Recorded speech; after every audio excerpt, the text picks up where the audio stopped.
Welcome to Growing Worlds, the podcast where we explore the science of exoplanets through conversation with early career researchers on the front line of discovery. I'm Lorenzo. And I'm Jeni. In each episode, we meet a guest who takes us behind the science of planets, stars, and the people who make this research possible. Today, we are talking about a side of exoplanet science that often stays in the background but is absolutely essential, which is public involvement and citizen science, because some of the biggest space missions today rely not only on professional astronomers, but on communities of people observing the sky from all over the world. To guide us through how that works in practice, we're joined by Anastasia Kokori from the University College London. Anastasia, welcome to Growing Worlds. Hello. I'm really glad to be in Glowing Words and happy to have this conversation today with you. Anastasia is a PhD candidate in exoplanetary science at the University College of London, where she works at the interface between science, coordination, and public engagement. She is the coordinator of ExoClock and ExoClock Unlocked, which are international efforts to bring together professional astronomers, students, and amateur observers to monitor exoplanet transit and keep their orbital timing up to date.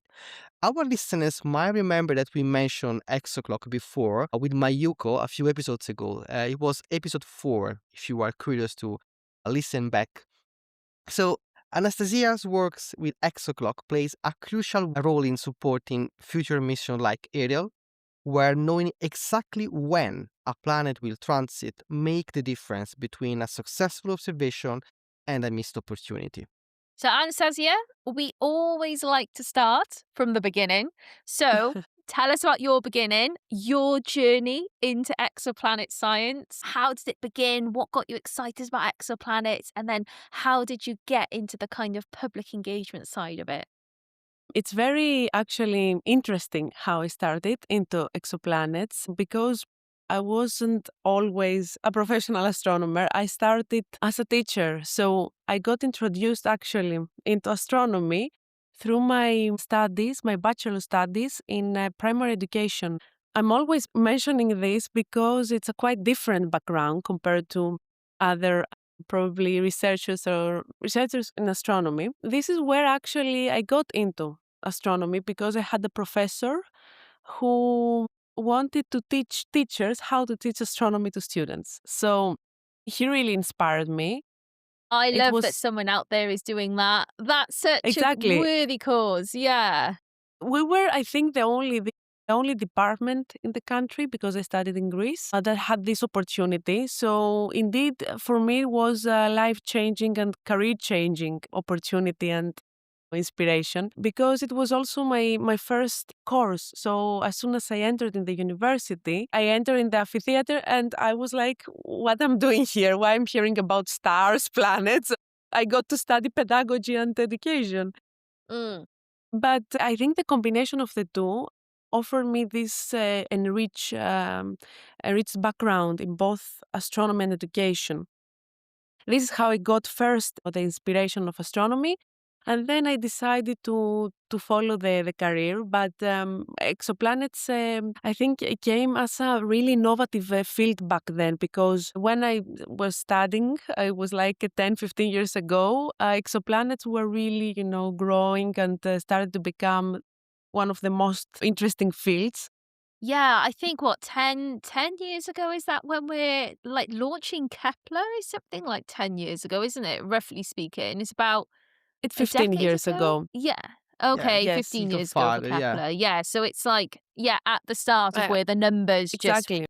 just Start shoot to up. grow. So I was really in that era when we were provided with discoveries by Kepler. So for me, it was really super curious to find out what is going on. I was always the person related to more of what other planets look like, if they exist, if we can find life there. So, all the related questions to this. And actually, the field has grown so much that now we can talk even about more things. And so you did this course when you were teaching. So from that, did you go and do like a master's, or did you go Yeah. straight into the PhD, or? No, I had a long way to go. So I did a master's in science communication in Ireland because I had really a lot of passion for communicating astronomy. So I found about astronomy communication and in general how we can communicate science to the public, the importance. And my professors were like, we think you should better for this rather than astronomy research. Well, I Hmm. followed their advice. I went for the master's. I really had a great, background on that because we will talk about it, why it is important and how it connects society with science and all these things. But then this was still not enough for me. I wanted to have a really ground and foundation knowledge of astronomy.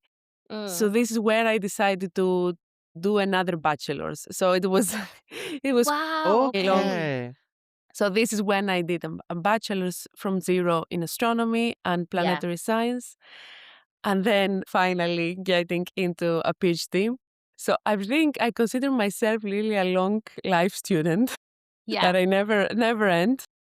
I love that though, because I think it's like, I'm a science communicator as well, but I've done like the degree in astronomy and like PhD and all of that. And I think it is so important that science communicators do have a grounding in science, in the science that they're talking about. Because I feel like, that you sometimes get questions that you need to draw on that expertise for.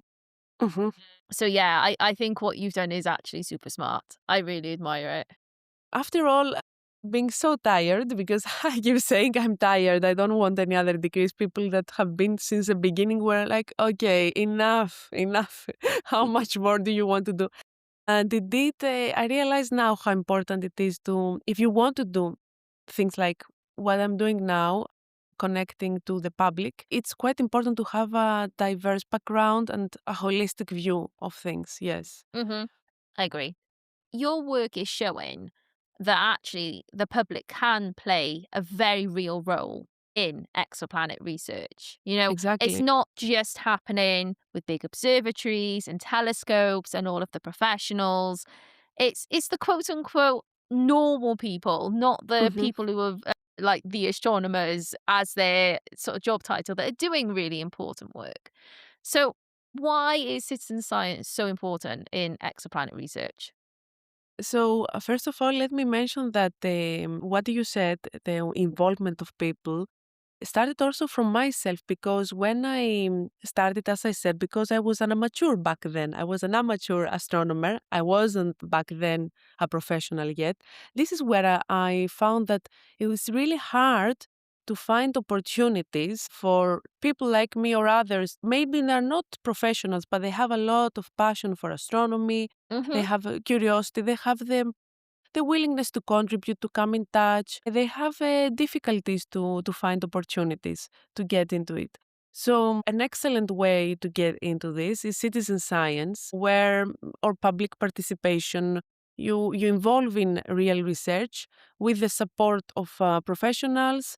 You handle real data or you support with your data. And in exoplanet science, particularly, not many opportunities existed when at least I started. There were excellent opportunities, for example, in the field of galaxies with Galaxy Zoo. Let's mention Galaxy Zoo, which played a really important role. But in exoplanets, not many. So I really wanted to get this opportunity, first of all, for me, and have less barriers. And this is where I started thinking like, okay, people like me would exist. And then I got into the profession and I could completely understand how usual person would think from Yeah. the public. This is something I think that is really important to get into the shoes of these people, like what they Mm. want, what motivates them. So you asked about the role or the importance, right? Of The Yeah. importance, yeah. yes. So one first question that may come is why you need these people. Is it just to inspire them or get them into science, or can we actually make use of their capabilities? Right? Because why not doing the work just us, the professionals? Mhm. So one important thing that comes, and the big answer is that many people have opportunities, they can contribute, they have equipment like amateur astronomers, and they want to contribute instead of just observing the stars, which is amazing. But you have an opportunity with a small telescope to have a contribution, to become important for something bigger. Now, small telescope. What does small actually mean, right? Because you talk to a professional and they'll be like, oh yeah, it's a small telescope. It's only 0.5 meter in diameter. So when we say small amateur telescope, what are we talking? And Yes, true. presumably you How also need some small is kind of small? camera. So how small? So even for exoplanets now, we have all the evidence to show that even a very small telescope, I will be very extreme to say we have done observations with even 2-inch telescope, which, Wow. as I said back then, for some exoplanet transits that have quite high signal, so they're quite easily identifiable, a very small telescope can see them. Now, if we want to talk about the impact, of course, larger telescopes can have a larger impact. So the actual average size of telescopes that we have also in our project from amateur astronomers ranges, they start from 5 inches and the average, I would say, is 8 to 10 inches. So these telescopes, although they're quite small as well, they're not like 15 or 20 or 25 inches, they can have a quite significant role. So I think this became more apparent throughout the course of the project. We Mhm. also were not sure of the capabilities 100% what they can do, but we knew that they can do things. So the project was an excellent way also to quantify these capabilities. So this is what encouraged also other amateurs to join and other people to become interested because they could see that it's happening. So they're like, okay, if they can do it, I can do it. You're not talking about ExoClock, right? Or you say the project, Yes, I'm which talking about it. yeah, which is I know it started from very small and now is a worldwide thing with hundreds of people joining, right? Maybe Yes. thousands now. So, exactly. What is interesting about the project is that formally it launched with a logo and, everything, which also the logo was designed by person from the public. So everything was Mm. collaboratively, and that was also very nice because we did everything open since the start. We didn't just launch a project and said, okay, this is it. This is what we want from you. There we go. The more opportunities people have to join in any stage of the project, the more they stay connected. And this is also, I think, one of the biggest, if we can say, successes of the project, that people could come without huge commitments, without prerequisites, not many expectations. So we were open to provide the tools, the training. Um, People could come and go. So we have people that started from the beginning, 6 years, almost 7 now, 6.5. Mm. And still every day we see new registrants. It's interesting how people still from the amateur society are curious to learn about exoplanets, to contribute, to become part of a community. This is what I think makes also the project even larger because we can't stop now. We can say, even if we complete the goal, it's hard to stop this community. Yeah. So tell us exactly what happens if someone gets involved with ExoClock Mhm. and what kind of observations they're doing, and then how that actually ties in with real scientific research and the sort of the importance of people getting involved and continuing to make ExoClock amazing.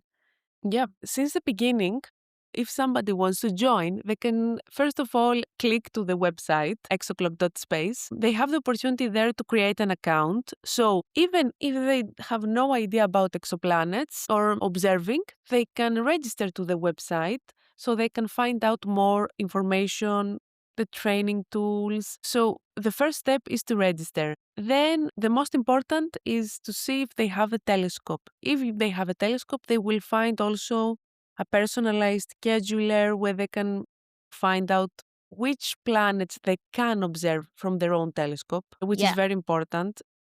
Yeah. Everything is guided. Yeah. Some stuff's in the northern hemisphere, some stuff's in the southern hemisphere, and it matters about the time of year and all of these things. So you think about all of that for them. But you also think about the size of the telescopes, right? Yeah. A smaller telescope has different capabilities from a larger one. And this is quite important because if an observer has a telescope of, for example, 10 inches, and the planet is not observable from the telescope, they will know that. So their scheduler will show only the planets that are possible to be observed. And why this is important? First of all, because they don't have to waste their time, because they're going to spend 4, 5, or maybe 6 hours in the telescope. Yeah. They want to know that this is something that is going to be useful. So they 100% know that even from the first planet they will observe, they will see something if they follow the guidelines. And secondly, it is important to have this allocation of, resources, because if we have a 10 inches telescope, we will give the easy targets and we will give the difficult targets, the difficult planets, to a larger telescope. So we are all happy in this way. We save time, we know what we observe, we don't have to duplicate. It's a lot of importance here, and that's why open projects like the ExoClock project allow this. Everybody knows what others observe. I think as well, we should just confirm that when we say observe exoplanets, we're not talking about direct observations. Those are the realm of sort of the James Webb Space Telescope and the ones Keck Mhm. and things like that, right? The big telescopes. We're talking about transiting exoplanets, right? And looking Exactly. out for those dips in the light output of the parent star. Yes, very important to mention that it's an indirect observation, but still we see the effect. So we will see this dip in the light. This is actually quite motivating, and what creates a lot of happiness to observers, because when they see this dip on the light and they know this is this exoplanet, they become very satisfied and happy that they managed to do this observation. So with such a small telescope, and this planet might be so far away, and at this moment they are monitoring, they're observing this. So sometimes we're called spies because we are spying these I planets, like that. whatever happens there. So I yeah, like that, yeah. So they've signed up, they've worked out which planet they're going to look for, they set their telescope and camera up, and they take their images. Presumably, are they FITS files that people are doing? yeah. So they take their FITS files, of course. In most observational astronomy, we work in this way, and then is the next step, which is the analysis, the data analysis part. So we have created a software which allows user-friendly analysis of these images, so the observers are able to do this work on their own Oh, I love that. Imagine that, taking your own pictures, use the and software, doing the get that analysis. light Yes. curve. That's exciting stuff. And this is why actually it's quite motivating, because they know that they will not just give the data, they will see the Yeah. result. Could be So I like, think this I is can quite see the dip. motivating. Look at It's that dip. Exactly. So you are taking, people can take pictures of the sky from their garden basically, and through all your ExoClock pipeline, from selecting the target and then going through your data analysis software, they actually produce data which are scientific level, right? Science Absolutely. science level data from your garden. And this is also your way to, I guess, to ensure the quality of their product, right? Very important to mention, and thank you for saying that, because usually also in several citizen science projects or collaborative projects, you will hear the concern that, okay, how can you trust the data, or what about the quality? How they know if they provide you with the correct data? And I have heard that personally. So through this type of processes and protocols, first of all for the observing part and then for the analytical effort, you know that people have followed specific protocols. They will use your tool that you know how you created all the different defaults. And then they provide you something that is trustworthy before you also validate, because we take the results and we always pass a review process before we publish. We never publish without a review. Yeah. But it's important to mention that it's absolutely necessary to have common protocols and Yeah. use common tools to have consistency. Yeah, to make sure that it is the quality that the professionals then needs for their analysis. So Yeah, what exactly. sort of analysis is being done with the data from the from the citizen scientists? Are they is it refining orbits? Is it refining planet sizes? Mhm. What are the scientists getting out of the data? So this is also quite interesting because this is another question from people like what you can do with this. Okay, I Mm. see it. You know it's there, but is it useful? It's super useful because first of all, most of the planets that are detected are not being observed multiple times after the observation. So as soon as we detect a planet, we don't know much information about it because the most important thing was to detect it, to, find out if it exists. But then Yeah.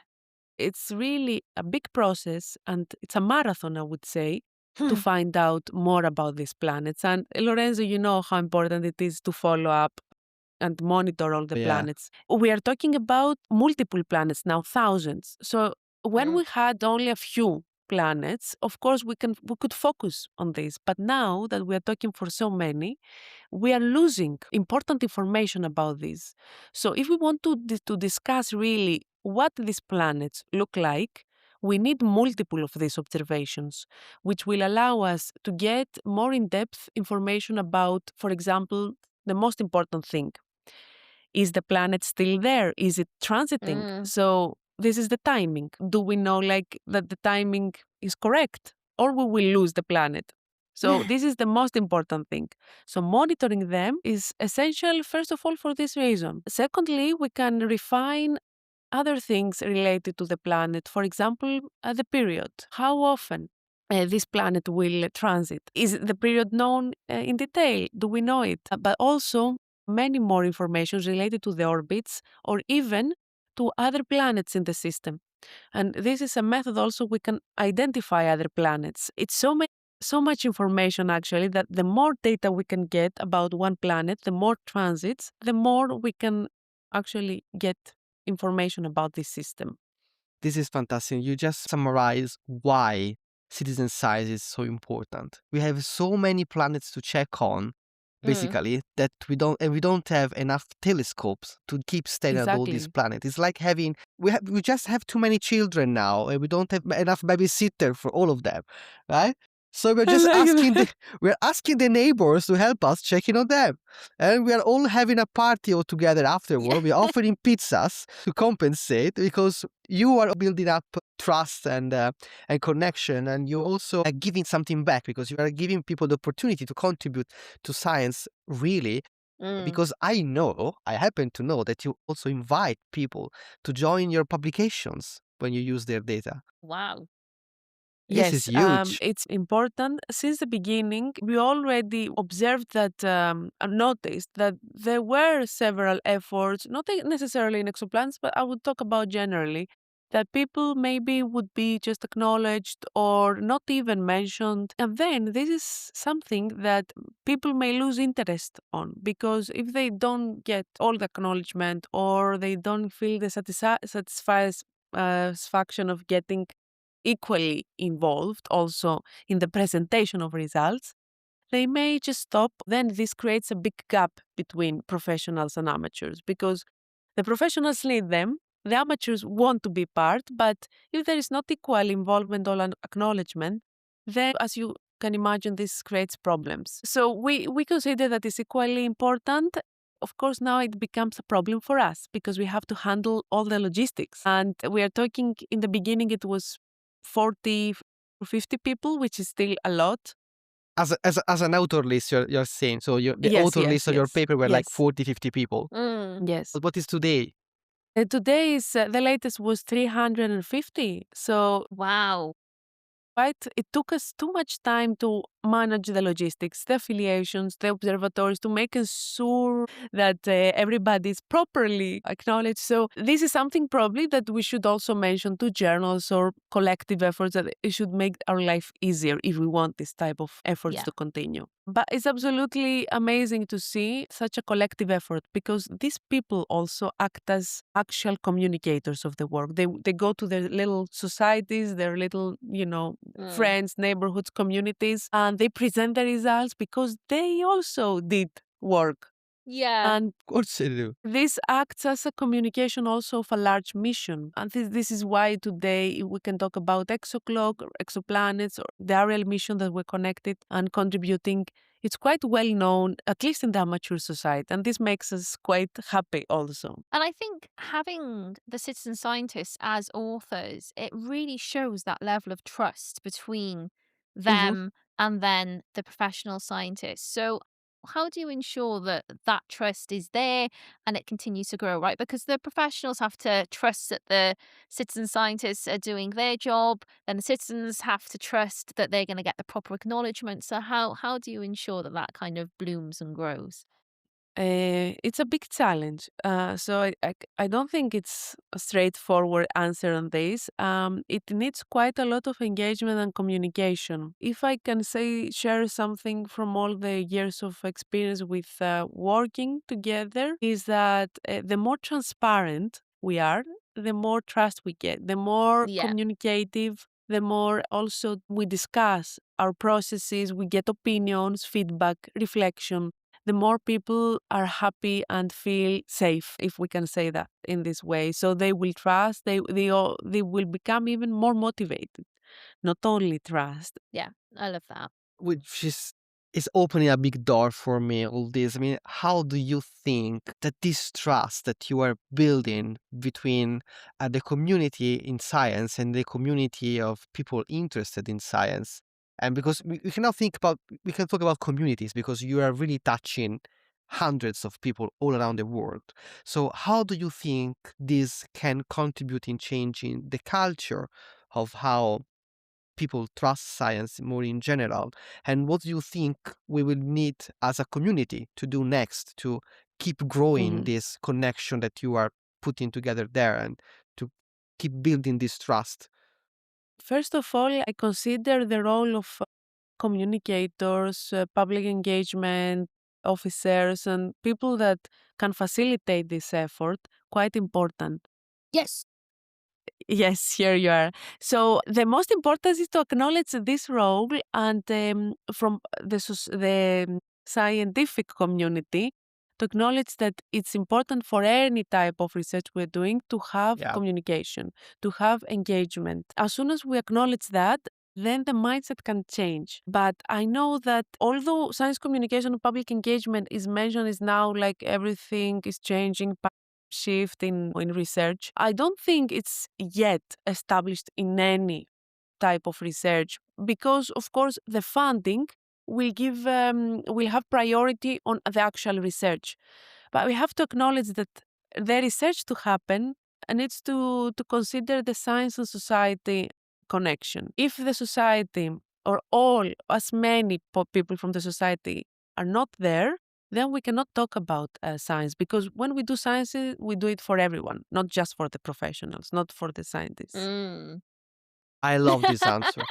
Yes, when we are doing science, we are doing it for everyone. That's 100%. Yes, yeah. Yeah. this is what we need the professionals we need to always think when we do something that is my work related to the public, how is useful, how I can make it useful, how they can become part of it, how I can make it more open, Yeah. even making it open.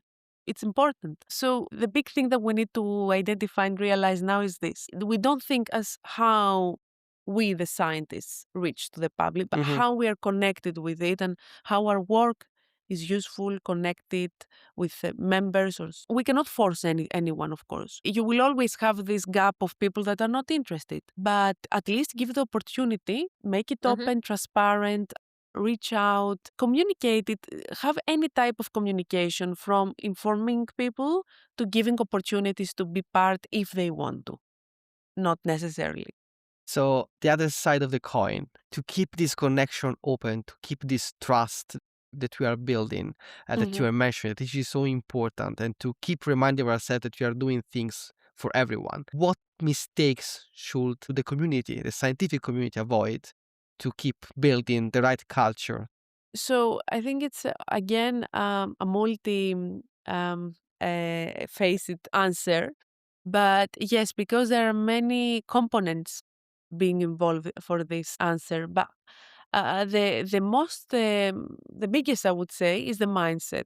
So as soon as you're open, that you're not the scientist, the expert, the one that knows everything, and you have the role and kind of feeding this This mindset. image of the old wizard in a big Yeah, room. yeah, Yeah. exactly. As soon as we get rid of this, the more we get rid of this, and the more we create this culture of openness and, collaboration, involvement, the more mistakes we will avoid. And you're making ExoClock more accessible and open, right? Because ExoClock Unlocked is for people who don't have Mm, equipment, right? So yeah. there's like a new branch of this. Exactly. So, for the past 4 years, we have created this project which is called Unlocked because it unlocks even the step of observing data because we had quite a few people registering in the project or approaching us and say, look, I want to learn about exoplanets, I want to contribute, but I don't have equipment. Can I Yeah. do it? And do you know what? It's expensive equipment. So, Yes, it's not exactly. everyone can have it, especially, a telescope is one thing, but then a camera, yeah, It's it a jumps up in setup. Yeah, price. yeah, yeah. But also is the expertise behind it. We train people. We have community meetings. We have training workshops. And the good thing is that everybody has different learning pace. So they can follow their pace. They can manage probably from the first month to do an observation because they are learning faster. Somebody may require more months. This is okay. But Yeah. they're here, we Yeah. work together, we support them, they're not left behind. So, this is what is happening also in ExoClock Unlocked. They may have zero background in science, and we provide them with all the tools. We provide them even with the telescopes. They use Wow. remote telescopes, and Okay. they are trained to use them, schedule a planet observation, Yeah. then analyzing them. They work by teams. So we Mm. worked in different ways in this project since the beginning. And again, by learning from our mistakes or from the best ways that people work, I think now we managed to have a really nice format and we have a lot of application because people are interested to get into something that is well organized and connecting them with a mission. So anyone who's been listening and they're thinking, oh, I can't get involved, I don't have a telescope, have no fear. ExoClock Unlocked is here. It's really fascinating how much the different backgrounds come together and they create such a nice, community. Yeah, I love that. I love that it's all different people because that's how you get the best ideas is when people from different backgrounds and different types of education and different life experiences are mixing. That's when the ideas really start popping. So, Anastasia, before we wrap up, our signature question is something that we have to ask you. If you had to choose one celestial body, a planet, a star, or something else entirely that represents you or your work, what would it be and why? That's such a difficult question. It's a difficult question. It is, but it's our signature. That's what we end on.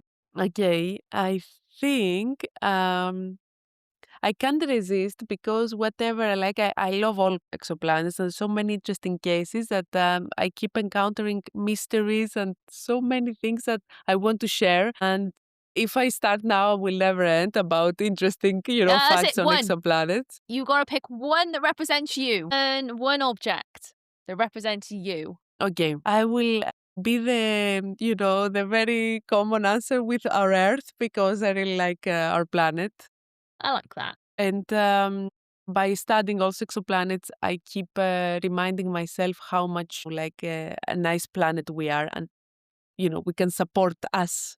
Our planet may not end up in a very good situation. So this is something that it reminds myself that how many interesting exoplanets there are, but I can't find any interesting for life, at least as we are. No, that's fair enough. Earth is a good choice. That's a very nice answer. So, Anastasia, thank you. Thank you for showing us that exoplanet science is not about distant worlds, but also about building communities here on Earth.